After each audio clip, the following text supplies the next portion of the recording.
Hey guys, SickMotion here. The patch 6.10 notes. Kind of forgot what I was doing here for a second.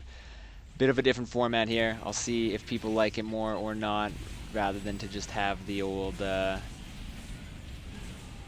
just blank screen. Kind of just have nothing special about the game, but have a little bit of something to look at in the background while still having the patch notes in the corner there to kind of follow through where I am. Anyway, these ones are really short. I'm just kind of gonna rifle through them. The new champion, I'm gonna Talia. Not sure how you're supposed to pronounce it. Man, I can't even talk right now. I've been awake too long. Anyway, she's out this patch. Honestly, I think her ult will make for a lot of really cool situations later on in the game, like boxing people into Baron, boxing people out of Baron, boxing escape and rotation paths, boxing people in and out of bases and stuff. But that's going to require a little bit of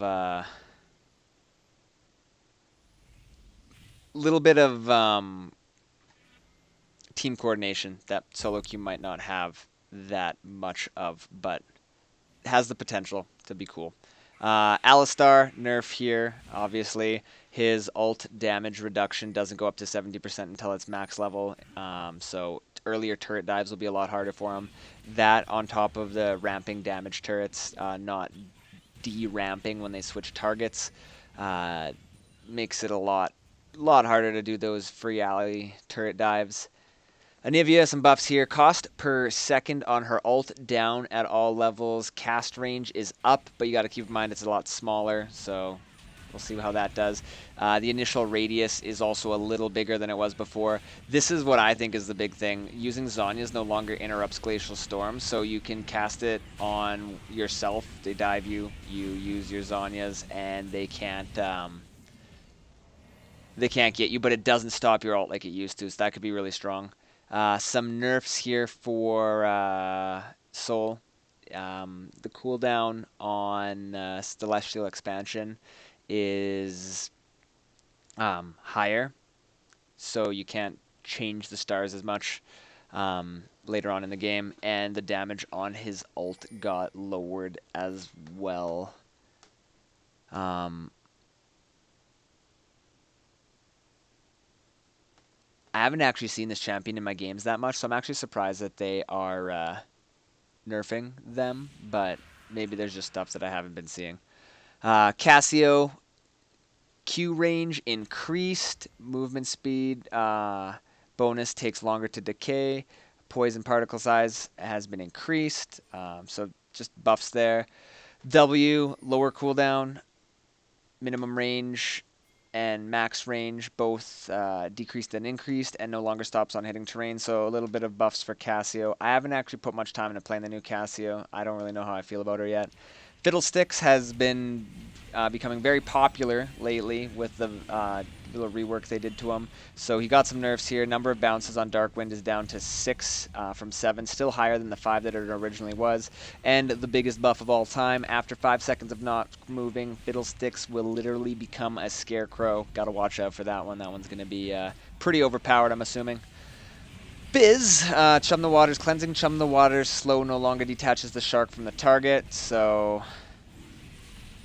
going in line with the Quicksilver nerf, that is no longer going to happen. Quicksilver no longer hurts him that much.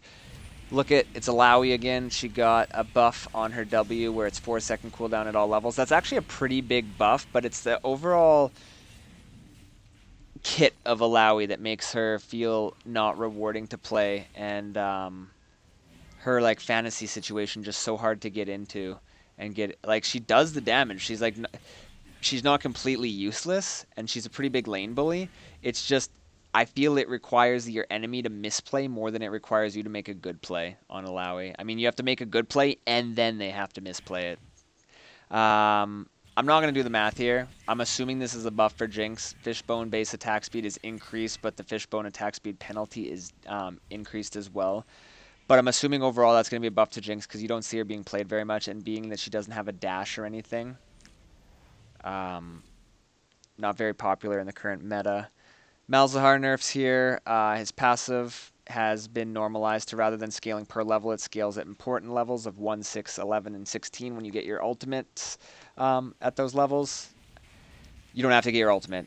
At least it doesn't say in here. That's just the level that you get your ultimates, which is why they're chosen, and the cooldown indicator is also shown on the buff bar, so some nerfs to him. But they toned him down in a hotfix last patch as well, so he was kind of not as potent, and a little bit less now too. Yi buffs here. Yi gets a higher AP ratio on his W, and the true damage on hit of his E is higher as well, keeping in mind that Yi doesn't get a Devour pretty much every game now because the new jungle item doesn't give you that double hit. The true damage can be increased, I guess, and that AP ratio on the W, as you go down here, Nocturne got an AP ratio on his passive, Shyvana got an AP ratio on a couple things as well. That's, I guess, to scale with the Rage Blade. I mean, they're very small AP ratios. I don't think they're going to be that meaningful. I just really hope no one reads this the wrong way and starts playing AP Nocturne and stuff like that. Oh, sad day for when I watch a Bronze Zodia game and that's what I see as someone thinking it's a legitimate build. But I mean, it's a buff. It's extra numbers added on to the damage side if you have that AP from whatever source. And then, I mean, if it's even amplified even more by dragon buffs and a blue buff, maybe it'll end up being noticeable. I have something not turned on properly in the game that you guys are kind of watching in the background. I think it only is attached to Lucian, so when he's dead, boring. But we'll work on that for next time if people like this. Swain here. Health growth stat increased. Q now executes minions below 10 health. I guess that'll make it more efficient and more reliable for farming. Fix the bug where spell effects like Riley's Crystal Scepter and Leandre's Tournament were not applying properly. And this is kind of a nice change here for like the current, like a lot of tanky characters if you're playing Swain top lane and later on in the game. 75% of the damage dealt is now changed to damage on hit, meaning if you're doing this against someone who has, let's take like a really out there amount of magic resistance, but 300, and you're not doing that much magic damage because they have so much magic resistance, so you're not healing that much because it's a 75% of your damage dealt. Not very much if you're not dealing any damage. It's now an on hit with an AP ratio, so it'll feel probably more reliable to heal, especially since those are a lot of the targets that are going to be on you and in front of you a lot of the times, the ones that don't care about your ult and they're not taking very much damage. It'll make it harder for you to kill. The healing versus minions also has been changed to per hit damage. This will also make it feel like, I guess you don't have to build a ton of AP on Swain to get that heal, because it has like the flat damage, but it still does have AP ratios on it. I think it's going to feel better when you're hitting targets with high MR more than anything. Added brighter particles that play when units affected by cosmic radiance become invulnerable. I agree. I feel that it was kind of hard to tell when someone was invincible from a Taric ult, whether it was on the enemy team or our team. Unless you were actually looking and timing how long it was taking, it visually wasn't very represented very well. Tryndamere R holds you at a higher threshold, no longer restores 3% health if below, so you won't be dropped below 30, 50, and 70 health when you ult as Tryndamere. I guess that'll feel good if you get hit by like a one caster minion as your ult runs out and you don't have your heal or whatever for whatever reason. But kind of minor change, in my opinion. Maybe for someone who plays Tryndamere a lot more, they might notice that or whatnot. Bel'Kaz AP ratio on his passive, so true damage, increased. AP ratio on his ult, which can be true damage, also increased. So pretty big increase there as well. A 0.25 AP ratio on his ultimate, which can actually be converted to true damage if you pop the passive first. I think Vel'Koz looks fun, and I think the whole idea behind like the huge melting laser beam of true damage if you proc your passive is pretty cool as well. I haven't seen him really played effectively or at all yet to that extent.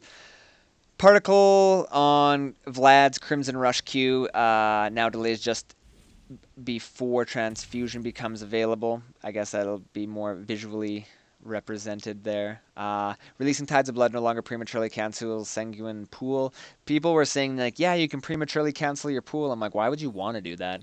and your E would do that. So now that it doesn't, I think that's good for him. And also your Plague, healing versus champions, 50% of the damage dealt is now changed to a flat healing per champion hit, plus an AP ratio increased by 50% for each additional champion hit beyond the first. I think that's a nice quality of life thing. So, like the Swain thing, it'll just give you healing. If you hit a tank with it, you'll still get that healing regardless of it not doing that much damage. It also, the most successful Vlad builds I've seen have been not like the traditional Vlad build of getting a lot of kind of like tanky or AP-ish items, but more focused on getting like healthy tanky items and then healthy AP items. Like a lot of the successful Vlads I've seen would go like Spirit Visage, Rylai's, Randuins, things like that. Things that you generally wouldn't build on someone you were trying to do a lot of damage on with magic, but wanting to be durable. Um, so I haven't tried it myself, but that seems to be what's effective. So that'll definitely help those builds. Zyra, her plants can now be stepped on up from her passive 1 second after spawning rather than 1.5. But the W ones that you spawn and choose where they spawn are still 1.5 seconds. Some splash updates to Tristana as well. Jungle respawn timers reduce the size of red and blue minimap respawn timers. I guess they were cluttering it a little bit. Minions in the first wave should no longer grab an enemy range minion as a target randomly. I've noticed that happening. It's annoying, and I noticed it happen in a game after the patch was deployed, so I don't know if that's actually changed or not, but I feel like it might not be. Mountain Drake no longer amplifies true damage, including Smite. I didn't even realize it did that. True damage shouldn't be able to be amplified or decreased. That's kind of why it's true damage. To that extent, now turrets now absorb 66% of the true damage when backdoor bonus is in effect. So your true damage is no longer true, apparently, if a turret's involved.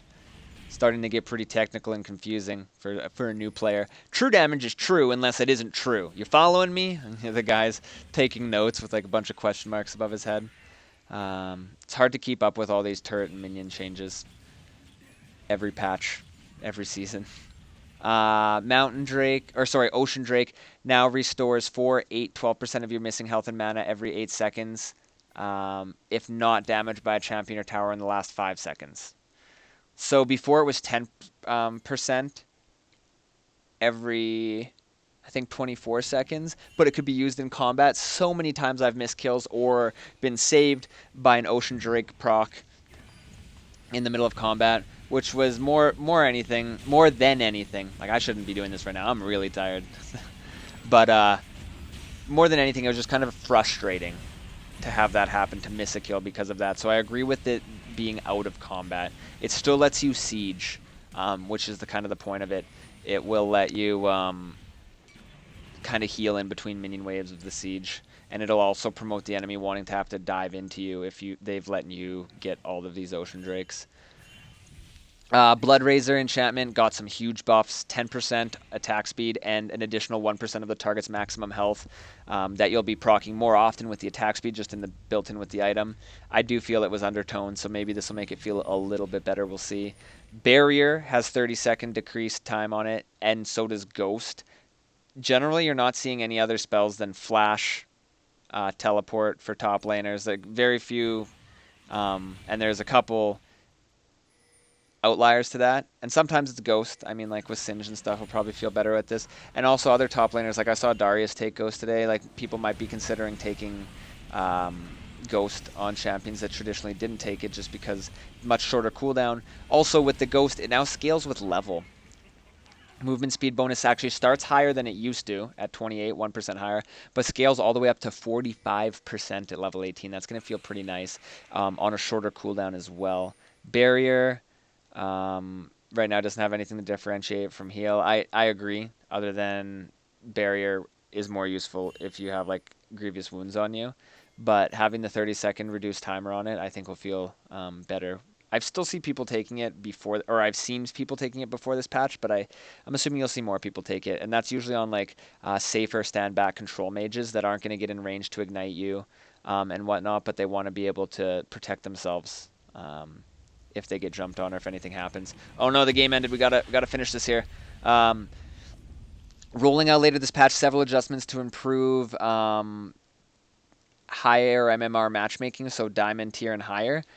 I'm really excited to see how that goes because if that does help, that could be a very big help. It's kind of annoying sitting in 15, 20, 30-minute queues occasionally, even on a Diamond 5 account. I mean, on like my master account, I generally get higher queue times, but even if those could be decreased, that'd be lovely. That'd be really lovely. And champion mastery. They introduced level 6 and 7 champion mastery.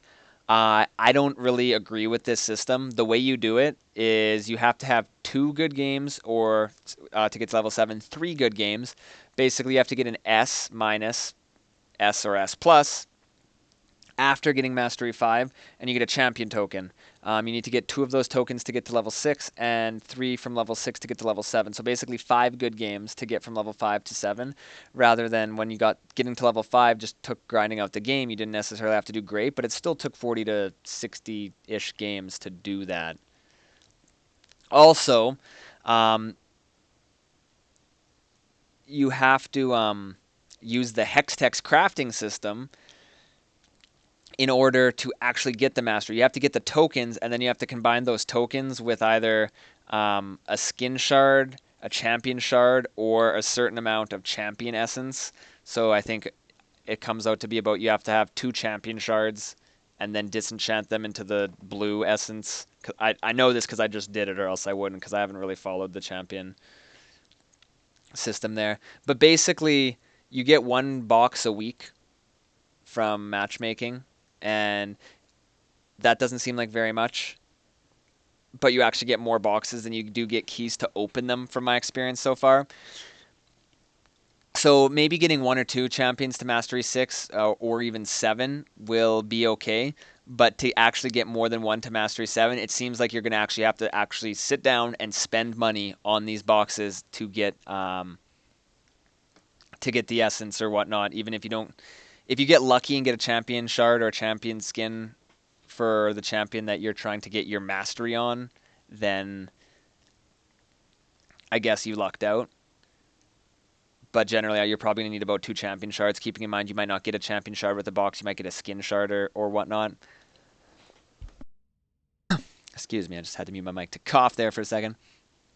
But yeah, it's almost like if you're like a completionist and you're going to want to be getting mastery on multiple different champions, you're probably going to have to sit down and spend money on the game to show how good you are and how masterful you are at the champion based on your wallet size, is what I'm getting out of this. And I really don't agree with that. I don't agree with the whole fact where you just have to have like 2 and then 3 more, so 5 total good games once you've got Mastery 5. I think it should have been a lot more to do with the points, and like make it that you need like a lot more mastery points on that champion, which then again, you might not know how to play the champion. You might have just put a lot of time into it, but you might not know how to play the champion anyway, but get an S. Get like 1 or 2 lucky games on it. And then the whole like pay to win kind of feature of that. And I mean, this is completely optional. It doesn't really matter.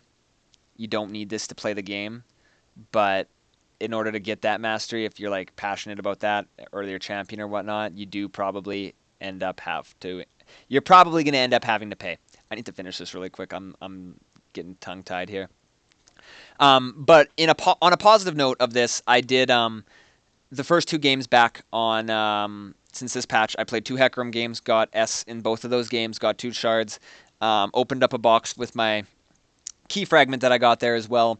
Got a champion shard, disenchanted both my champion shards, and then was able to get Mastery 6 on Hecarim. I don't know. There's no way of tracking it, I don't think, and really it doesn't matter for anything. But very well, my Smurf might have been the first Mastery 6 Hecarim in North America. Feels good, man. And it does change the your profile banner color on your mastery of your champion. It changes your loading screen banner mastery of your champion, and your mastery spam in game looks different as well, based on 6. And I'm assuming there's a different one for mastery 7 as well. We'll have to see when I get that. But it's visually cool. I disagree with the way that you unlock it. Upcoming skins, new skin for the new champion, Super Galaxy Fizz, Super Galaxy Kindred, and Super Galaxy Shyvana. The Shyvana skin looks super cool. It looks like a Megazord when she's in dragon form. And some bug fixes here. Not going to go through those. But anyway, guys, thank you for watching. Hopefully that helped. Let me know if you like the whole game running in the background thing. Maybe I'll do more of that in the future, or do that for the future ones. I'll have to get the settings proper. Obviously, it was tracking just one player in the game, and I'll get a game that's not so far in so that it doesn't end in the middle of the patch notes as well. But I mean, some people probably won't care that much about it at all. Maybe some people will find it more interesting to follow the patch notes with that in the background. But anyway, let me know in the comments below if you have an opinion on that. And yeah, we'll see you next time. Social media is and my stream link in the description below, as always, if you didn't come from any of those or were unaware of those. And yeah, drop a like if you found it helpful. Subscribe to the channel if you are here for the first time and would like to see more. And take it easy till next time, guys.